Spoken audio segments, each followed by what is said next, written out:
Écoutez Sirot Raf Vav, première sira sur Shemot. Alors cette semaine on commence le nouveau Chumash, le livre de Shemot, dans lequel tout de suite on va parler de la naissance de Moshe Rabbeinu. Alors on sait que Moshe il est né le 7 Adar, et c'est également le jour où il est parti de ce monde. D'ailleurs, quand Aman a tiré au sort pour savoir quel jour il allait choisir pour détruire le peuple juif, c'est tombé sur le mois d'Adar. Et là, Aman s'est réjoui en disant « On a tiré le mois dans lequel Moshe est mort ». Mais il ne savait pas que c'était le jour où il y avait aussi la naissance de Moshe Rabbeinu. Et Rashi, il explique sur place dans la Gemara, il dit « Parce que le jour de la naissance, Rachette expie le jour de la mort ». Alors, c'est assez étonnant. Ici, on a l'impression que le jour de la mort d'un tzaddik, il est un peu négatif, et il est racheté, il est réparé par le jour de la naissance. Alors, déjà, c'est assez étonnant, puisque déjà, le jour de la mort, il arrive après la naissance. Donc, comment tu peux racheter quelque chose qui n'est pas encore arrivé? La naissance, elle vient avant, elle vient pas après. En plus de ça, on sait très bien que la mort d'un tzaddik, c'est un moment très élevé. Comme l'Admor Zaken, il explique, c'est un jour où c'est un moment propice, où toute la Torah qu'il a enseignée, toutes les bonnes actions qu'il a pratiquées, elles vont s'élever, elles vont atteindre un niveau encore plus élevé. Donc c'est un jour extrêmement élevé, la mort d'un tzaddik. Et même si on parle de quelqu'un de très simple, au moment où on ne sait pas encore qu'est-ce qu'on va devenir et quelles actions on va faire. Alors que à partir du moment où quelqu'un quitte ce monde, on peut dire, oui, je peux témoigner qu'il a quitté ce monde en étant quelqu'un de bien, en ayant accompli telle et telle chose. Et malgré tout, on voit qu'ici, on est en train de dire que le jour de la naissance, il va expier tellement il est négatif le jour de la mort, je comprends pas. Alors on peut dire c'est vrai que une fois que un tzaddik il a quitté ce monde, ça veut dire que comme il a quitté ce monde en étant quelqu'un de bien, alors on voit de là la grandeur du jour de sa naissance. Très bien, mais tu le vois grâce à quoi? Grâce au fait que maintenant il a quitté ce monde. Donc ça n'empêche que le jour du départ de ce monde d'un tzaddik, il est extrêmement élevé. Et donc la Gemara elle aurait dû dire quoi? Ici maintenant, quand Aman il fait son tirage au sort, lui il connaît pas la valeur du jour où un tzaddik qui quitte ce monde, donc lui c'est normal qu'il se réjouisse. La Gemara elle aurait dû dire justement comme c'est le mois où Moshe il a quitté ce monde, c'est ça qui va les sauver avec l'histoire de Purim. Et pourquoi on vient dire non, c'est la naissance qui a rattrapé le jour de la mort? Alors la réponse à tout ça, c'est que tout ce qu'on a dit c'est vrai, mais Moshe Rabbeinu c'était quelque chose de particulier. C'est écrit que quand il est né, sa mère elle a vu qu'il était bon.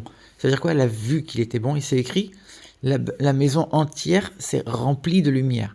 Ça veut dire que c'est vrai que quand un enfant juif est né, son âme, c'est une parcelle de Dieu, véritablement. C'est une partie de Dieu qui descend sur terre. C'est un très grand moment, on est tous d'accord là-dessus. Seulement, on va pas le voir, c'est quelque chose qui est invisible. Le corps, il cache cette lumière de cette âme qui est en train de descendre.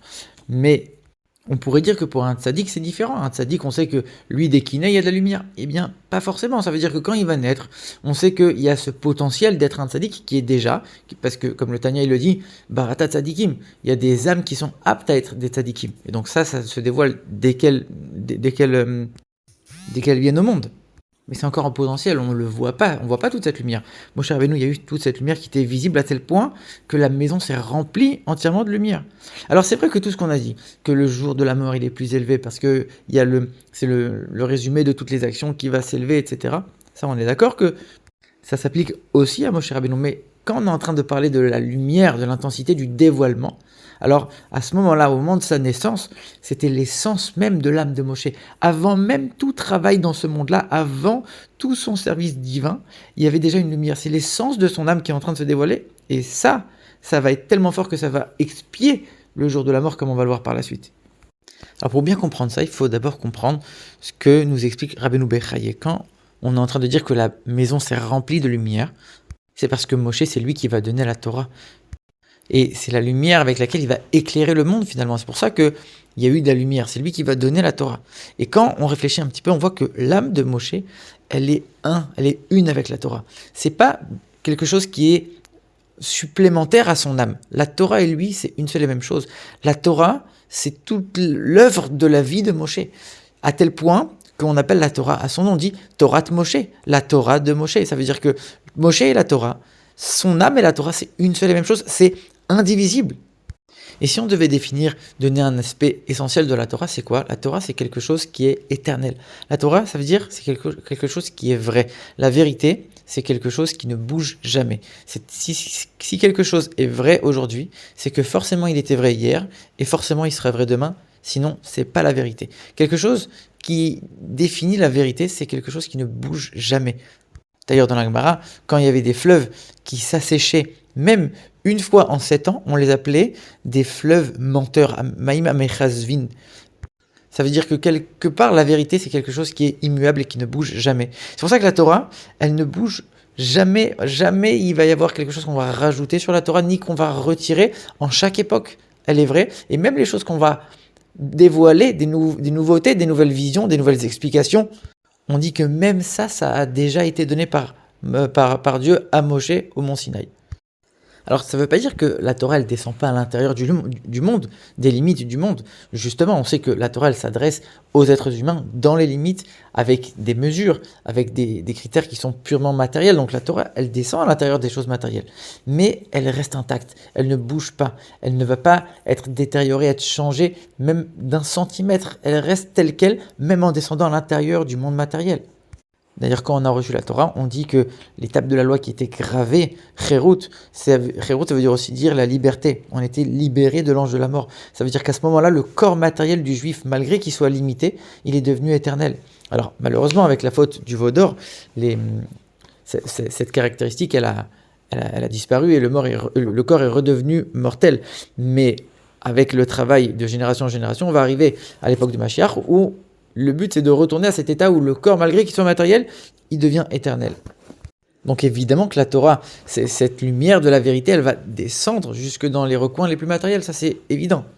Et donc c'est exactement ça, l'attribut de Moshe, la vérité, ça veut dire que c'est quelqu'un qui ne bouge jamais. Moshe émet, Vetorato émet, Moshe et la Torah, les deux, ce qui peut les définir, c'est la vérité, quelque chose qui est éternel, qui ne bouge jamais d'un millimètre. C'est pour ça que l'œuvre des mains de Moshe est éternelle. D'ailleurs, le Mishkan qui a été érigé par Moshe, il n'a pas été détruit. Il a été enterré. Il existe encore. Il va se maintenir pour l'éternité. Et maintenant, le Rabbi va se concentrer sur la vie même de Moshe, puisqu'on dit que Moshe n'est jamais mort, tout comme Yaakov n'est jamais mort. Alors qu'est-ce que ça veut dire ? Alors évidemment, on sait très bien qu'un tzaddik, même quand il meurt, il est appelé vivant. On sait aussi ce que l'Admor HaZaken dit, que la vie d'un tzaddik, elle n'est pas matérielle, elle est spirituelle. C'est la crainte de Dieu, l'amour de Dieu, la foi en Dieu. Tout ça, c'est des notions qu'on connaît. C'est-à-dire que quelque chose de spirituel, il n'est pas atteint par la mort.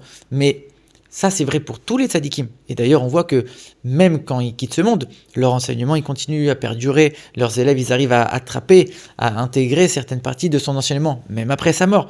Donc, ce côté spirituel du tzaddik, il existe encore bien après son départ de ce monde. Ça, c'est valable pour tous les tzaddikim. Mais jamais on a entendu sur d'autres tzaddikim, à part Moshe et Yaakov, qu'ils ne sont pas morts. Et bien en vérité, c'est parce que justement, même si, comme on vient de le dire, l'enseignement de ces tzaddikim, il va perdurer, même après leur départ de ce monde, il ne va pas avoir une accroche matérielle. Alors que Moshe et Yaakov, comme on va le voir, Yaakov par la suite, Moshe, il a encore une attache matérielle dans ce monde, parce que comme il représente la vérité, et que la vérité ne bouge jamais, ça veut dire que même au niveau matériel, cet impact dans le monde doit continuer à exister, sinon ça veut dire que c'est pas véritablement la vraie vérité qui ne bouge jamais. Et donc ça veut dire que même dans le monde matériel, il y a un ancrage encore. Et ça, c'est le chef de la génération. Le chef de la génération, il est la réincarnation en quelque sorte. Il a à l'intérieur de lui l'âme de Moshe qui va s'habiller. Puisque l'âme de Moshe est spirituelle, on n'est pas en train de mettre l'accent sur le corps qui va pas bouger. C'est l'âme qui ne bouge pas. Mais l'âme, elle doit avoir un impact dans le monde matériel, et ça va se faire à travers le chef de la génération. Donc à ce moment-là, c'est Moshe lui-même qui est en train de vivre et qui est en train d'avoir un impact dans le monde matériel. Et donc sur ça, on peut dire Moshe n'est pas mort. Et ce qui est intéressant, c'est que, comme on l'a dit, c'est exactement la même chose pour Yaakov. Et Yaakov, sur lui aussi, on dit que c'est l'attribut de vérité. Et Abraham, c'est la bonté, Yitzhak, c'est la vérité, Yaakov, c'est la vérité. Donc, si c'est la vraie vérité, ça veut dire que lui aussi, ça doit être éternel et toujours avoir une emprise dans le monde matériel. Alors, quand la Gemara, elle dit que Yaakov n'est pas mort, alors tout de suite, on pose la question, mais je ne comprends pas, il a été embaumé, il a été enterré. La Gemara, elle répond, elle dit, de la même manière que sa descendance est en vie, lui est en vie. Alors je comprends pas, tu m'as pas répondu à la question. Est-ce qu'il a été embaumé? Est-ce qu'il a été enterré? Alors ça veut dire qu'évidemment, ici on n'était pas en train de parler d'une vie matérielle, on était en train de dire qu'il est pas mort. Il vit encore à travers ses descendants, c'est une vie spirituelle si on peut dire. Alors quelle différence avec les autres tzadikim, comme on vient de le dire? Et finalement, maintenant qu'on a compris comment ça marche avec Moshe, qu'il vit encore matériellement à travers le chef de la génération, et bien Yaakov c'est la même chose, mais à travers sa descendance. Il va avoir un impact dans le monde matériel, donc ça ne bouge pas. C'est la vraie vérité qui est inchangée. Mais en fait, il va vivre, son âme va s'exercer à l'intérieur de chacun de ses descendants, de chacun des membres du peuple juif. Et donc il y a oui, ce même impact dans le monde matériel. Et donc oui, on peut dire Yaakov n'est pas mort, même matériellement, il n'y a rien qui a bougé. Et maintenant qu'on a bien compris tout ça, on peut comprendre pourquoi c'est justement la naissance de Moshe qui a quelque part annulé le décret de Haman. Et pourquoi Rachid nous dit que la naissance a expié le jour de la mort, puisque toute cette éternité, tout cet attribut de vérité, il s'est dévoilé pleinement à partir de la naissance de Moshe, à tel point que la maison s'est remplie entièrement de lumière. Alors que le jour de la mort, il y a quand même un petit côté négatif.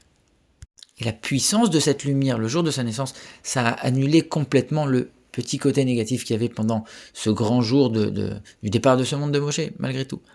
Et pourquoi expier? Parce qu'on sait que quand on est en train de parler de l'expiation d'une faute, ça veut dire que le fauteur va redevenir agréable aux yeux de Dieu encore plus qu'avant la faute. Et bien ici c'est la même chose. Un décret qui a priori était négatif, non seulement qu'on l'annule, mais on va atteindre un niveau de joie supérieur à la période qui était avant la période du décret. Et c'est pour ça que la joie de Purim, c'est une joie qui est sans limite, où c'est Adeloyada, et où on dit que Purim, c'est une des fêtes qui ne disparaîtra pas avec la venue de Mashiach, donc c'est une joie qui sera éternelle. Donc c'est ça le langage expié, qui va amener à ce dévoilement tellement fort.